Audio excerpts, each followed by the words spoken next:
Totoo naman, lahat ng ito talaga ay puwedeng maka-offend kahit ba naman sino.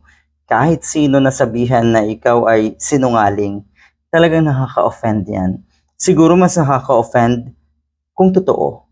Kung totoo dahil yung mga ginagawa niyo, yung mga kasinungalingan niyo lalo ay hindi umuobra, mas masaklap 'yan, mas nakaka-offend 'yan, mas nakaka-desperate 'yan.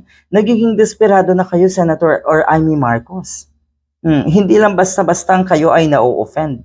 Desperado na kayo kasi patong-patong na kasinungalingan ba naman. Eh anong gusto sabihin sa inyo ng tao na kayo ay honest? Sabagay, mukhang ginusto mo yan eh. Alam mo siguro na ang hinahangaan ng mga DDS ay yung mga katulad nyo. Una, sinungaling. Pangalawa, balasubas. Sakim. 'Di ba? At nagmamarunong. Oh, ay baka kasi choice mo yan, Amy Marcos, na magsinungaling. Baka choice mo rin na magpagamit. Kasi ang tingin ko dito, ginamit ka ng Senate majority. Ang sinasabi niya, nakaka-offend din kasi yung mga sinasabi ng ilang senator tungkol sa akin na sadyang sinungaling. Lahat ng lumalabas sa bibig nila ay all BS, outright lies. Baka naman kasi totoo. Sasabihin ba nila yan kung hindi nila nakikita? Kasi kitang-kita na rin ng sambayanan na lahat ng sinasabi mo ay pawang kasinungalingan, pawang akusasyon, haka-haka. Wala ka namang pinapakitang proof.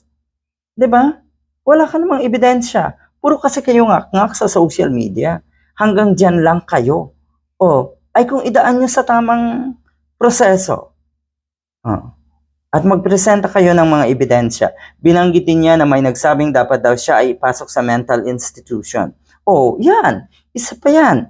Yung pagiging tanga at baliw mo ay para sa'yo, hahangaan ka ng mga diehard. Kaya pinili mo rin yan. Ginusto mo rin magpakatanga at magpakabaliw. 'Di ba?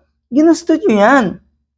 Sinabi yan ni Manang Aimee dahil magmula nang naging DDS ka, puro kasinungalingan na ang lumalabas sa bibig mo. Yan ang totoo. Dahil unang requirement nga daw para ikaw ay maging DDS, maging balasubas ka, maging sinungaling ka, at siguro bandang huli, itodo mo na, magpakademonyo ka. Yan ang magiging requirement. Yan ang pinakahanga-hanga para sa mga DDS, yung maging demonyo.